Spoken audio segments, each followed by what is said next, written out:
This is problem 8-7. It's on page 401. The uniform thin pole has a weight of 30 pounds and a length of 26 feet. If it is placed against the smooth wall and on the rough floor in the position D equals 10 feet, will it remain in this position when it is released? The coefficient of static friction is 30% or 0.3. The particular geometry in question consists of a pole, something like this. Point B at the top, point A at the bottom. The idea is that the top is smooth, and so what that means is no friction at point B. But the friction coefficient on the lower side, mu, a Greek character, of static friction is 0.3 or 30%. The length of the pole is 26 feet. Of course, its center of gravity is in the middle. It's uniform, we're assuming.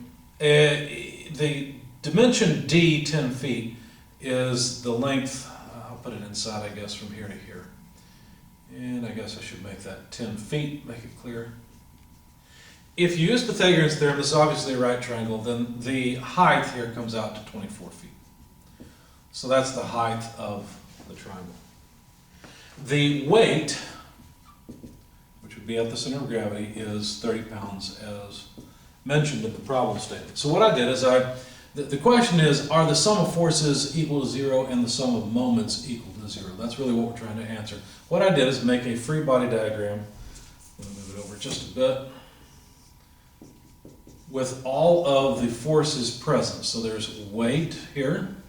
There's a normal force at A friction force. Now, which way would the friction be? Well, opposite impending motion. The rod is about to slide down, so friction has to act to the left. And then since the wall is smooth, the normal force at B must be perpendicular to the wall. Okay? Any friction at the wall would be vertical, oriented with the wall surface, but there is no friction, it's smooth. So I thought the easiest way to solve this would be to sum moments about B. Because my question is, how much frictional force is required to hold this in equilibrium, and can that frictional force be developed from the normal force? So if you think about summing forces in the y direction, you realize pretty quickly that what that means is that the normal force at A must be equal to the weight force. Because think about it, those are the only two forces that are vertical. So for the thing to be in equilibrium, that would have to be true.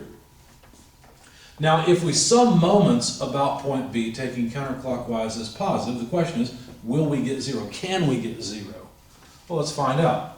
If we sum moments about B, notice that the moment arm for the weight is a 5-foot moment arm. It's half the 10-foot length. And the weight is causing, well, let's see, it's causing a negative moment arm, isn't it? So minus weight multiplied by 5 foot. Now, the normal force at A has a full 10-foot moment arm, and it causes a positive moment. So that would be plus the normal force at A times 10 feet. But notice that the friction force causes a negative moment as well. I think I'm running off the camera. I hope not. I'll put it on the next line, I guess. So minus the friction force times its moment arm. What is its moment arm? Well, we need the vertical distance actually from B all the way down to A. That vertical distance is 24 feet.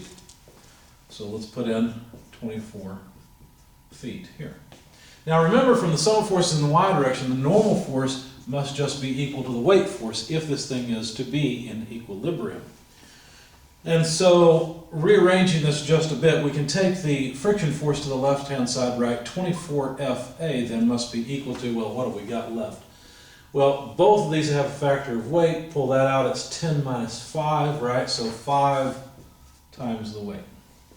So, if we solve for the necessary friction force, that would be 5/24ths of the weight. Now, of course, the weight of this thing is 30 pounds, so you plug 30 pounds in here and find that the friction force that's necessary at A to hold all of this in static equilibrium is 6 1/4 pounds. So 5/24ths of 30 pounds is 6 1/4 pounds. Now, can the friction force, can that much friction force be developed? Because notice the friction would, if it's at its maximum, that's going to generate the most frictional force possible. So let's multiply the normal force by the friction coefficient. Well, do we know the normal force? Sure, the normal force is equal to the weight, 30 pounds. The friction coefficient is 30%. So 30% of 30 pounds gives us a maximum friction force of 9 pounds. So sure, we can generate 6.25 pounds of friction without any problem. Because we can generate up to 9 and we don't need that much. And so what this tells us is, yes, in fact, this is static. This rod will not start to slip.